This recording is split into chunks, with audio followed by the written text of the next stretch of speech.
नमस्कार, मैं हूं गायत्री और आप देख रहे हैं यूके न्यूज एक्सप्रेस, जिसमें आपको मिलता है पहाड़ का फुल अपडेट। दिन भर की सारी खबरें एक जगह सिर्फ 10 मिनट में। तो चलिए देख लेते हैं फटाफट दिन की सारी अहम खबरें। दिल्ली के बुराड़ी में बन रहे केदारनाथ मंदिर वाले विवाद ने नया मोड़ ले लिया है। केदारनाथ धाम के तीर्थ पुरोहितों ने मुख्यमंत्री पुष्कर सिंह धामी से बातचीत और उनकी ओर से भरोसा मिलने के बाद अपना धरना प्रदर्शन स्थगित कर दिया है। हालांकि तीर्थ पुरोहितों का अब भी यही कहना है कि अगर दिल्ली के ट्रस्ट ने फिर भी केदारनाथ नाम से मंदिर बनाने की जबरदस्ती की तो वो फिर कोर्ट की लड़ाई लड़ेंगे। केदारनाथ के तीर्थ पुरोहितों का कहना है कि केदारनाथ धाम की महिमा को तार-तार करने का प्रयास किया जा रहा है। केदारनाथ सिर्फ एक है और उसका नाम का दुरुपयोग करके कहीं और वैसा मंदिर नहीं बन सकता। और मुझे मुख्यमंत्री जी ने कहा है कि मैं केदारनाथ धाम ट्रस्ट का जो नाम उसको मैं बदल दूंगा और धाम और स्वरूप उसको बता दूंगा। तो माननीय अध्यक्ष के कहने पे जो हमने आज जो है ये अपना जो आंदोलन है यहीं पे जो है समाप्त नहीं किया है। उनके आने तक हमने जो ये फिलहाल जो रोक लिया है।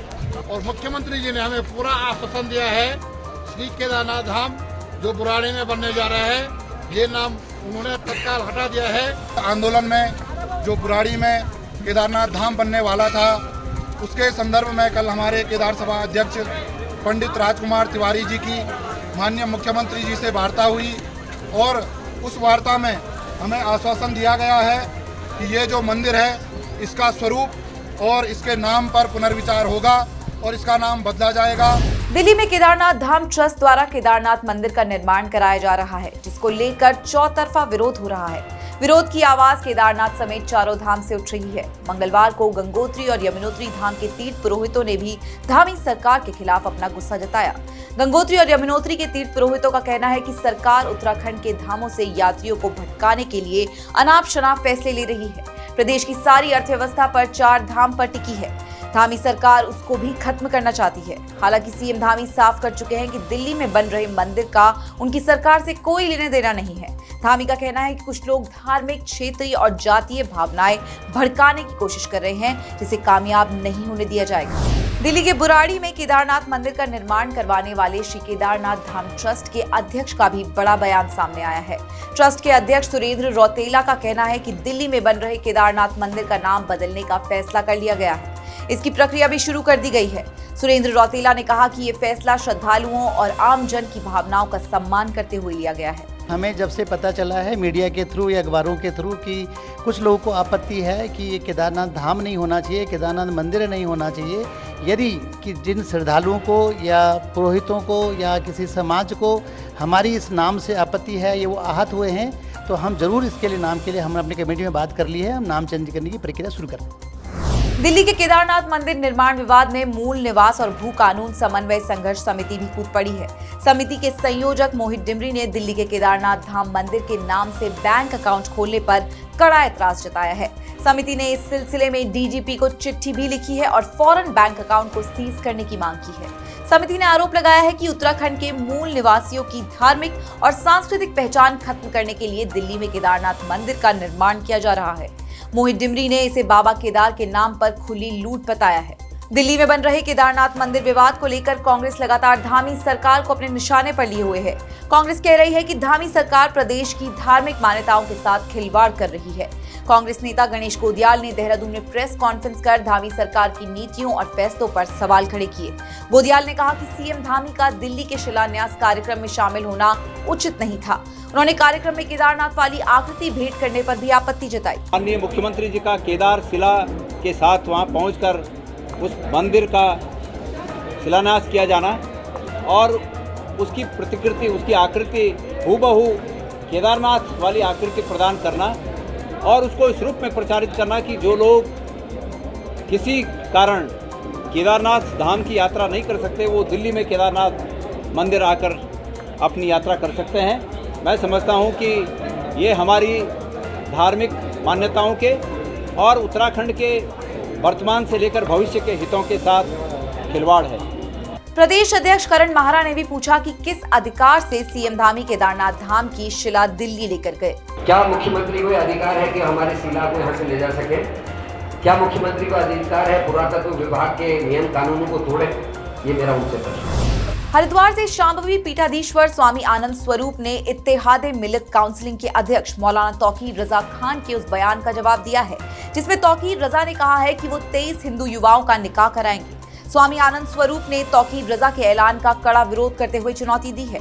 प्रशासन को भी चेताया है कि यदि तौकीर रजा ने ऐसा किया तो उसके बाद होने वाले लॉ एंड ऑर्डर को कोई नहीं रोक पाएगा। स्वामी आनंद स्वरूप ने शंकराचार्यों के अनंत और राधिका की शादी समारोह में शामिल होने पर भी सवाल खड़े किए। उत्तर प्रदेश के मुख्यमंत्री योगी आदित्यनाथ के छोटे भाई सूबेदार मेजर शैलेंद्र बिष्ट के साथ बदसलूकी और जान से मारने की धमकी के आरोप में कांग्रेस के एक नेता के खिलाफ कोटद्वार पुलिस ने मुकदमा दर्ज किया है। योगी के भाई शैलेंद्र बिष्ट के मुताबिक कांग्रेस नेता और पौड़ी के यमकेश्वर जिला पंचायत सदस्य क्रांति कपरूवाण ने 16 जून को सोशल मीडिया पर उनके परिवार के खिलाफ एक पोस्ट शेयर की थी। पोस्ट का विरोध करते हुए जब उन्होंने क्रांति कपरूवाण को फोन कर पोस्ट हटाने के लिए कहा तो कांग्रेस नेता क्रांति कपरूवाण ने उनसे गाली गलौज करते हुए अभद्र व्यवहार किया। परिवार सहित जान से मारने की धमकी भी दी। शैलेंद्र बिष्ट ने इसकी शिकायत पुलिस से की, जिसके बाद कांग्रेस नेता क्रांति कपरूवाण के खिलाफ मामला दर्ज कर लिया गया।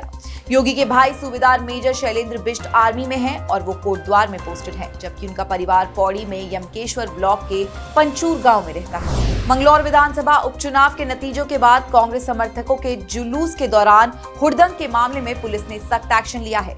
पीड़ित लोगों की तहरीर पर पुलिस मुकदमा दर्ज कर आरोपियों को चिन्हित कर रही है और उनके खिलाफ कानूनी कार्रवाई कर रही है। 13 जून को मंगलौर उपचुनाव के नतीजों में कांग्रेस प्रत्याशी काजी निजामुद्दीन ने जीत हासिल की थी। इसी के बाद कांग्रेस समर्थकों ने मंगलौर कस्बे में जुलूस निकाला था और उस दौरान कई स्थानों पर स्थानीय लोगों से बदसलूकी की गई थी। लोगों ने अपने घरों पर पथराव का भी आरोप लगाया है। हुड़दंग के दौरान का वीडियो सोशल मीडिया पर वायरल हुआ है। कई लोगों ने पुलिस में शिकायत भी की। उन्हीं शिकायतों के आधार पर हरिद्वार पुलिस अब उपद्रवियों के खिलाफ सख्त एक्शन ले रही है। हल्द्वानी में कुख्यात लॉरेंस बिश्नोई गैंग ने दी है दस्तक। हल्द्वानी पुलिस ने लॉरेंस गैंग से जुड़े होने का दावा करने वाले 2 बदमाशों को गिरफ्तार किया है। नैनीताल पुलिस ने मामले का खुलासा करते हुए बताया कि हल्द्वानी के जाने माने ज्वेलर्स से लॉरेंस बिश्नोई गैंग के नाम पर व्हाट्सएप पर फिरौती मांगी गई। इसके बाद पुलिस ने इस मामले को गंभीरता से लेते हुए बड़ी कार्रवाई करते हुए फिरौती मांगने वाले दोनों आरोपियों को गिरफ्तार कर लिया। पकड़े गए आरोपियों का नाम देवेंद्र जाटव उर्फ रॉकी और नागेंद्र चौहान है। देवेंद्र दिल्ली का और नागेंद्र हल्द्वानी का रहने वाला है।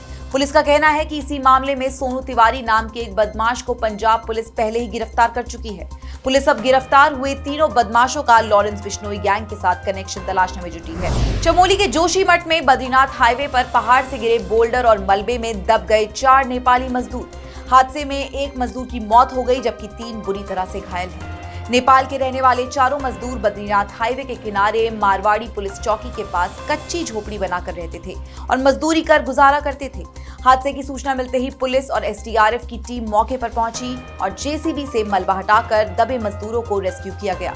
एक मजदूर की मौत हो चुकी है जबकि 3 घायल मजदूरों का जोशीमठ के अस्पताल में इलाज हो रहा है। ऋषिकेश में उफनती गंगा में डूबने लगा बच्चा तो जान दांव पर लगाकर गंगा में अपने बच्चे को बचाने कूद गई मां। घटना मंगलवार की है। जानकी सेतु के पास गंगा के नाव घाट पर यूपी के मेरठ से आए परिवार के कुछ सदस्य नहा रहे थे।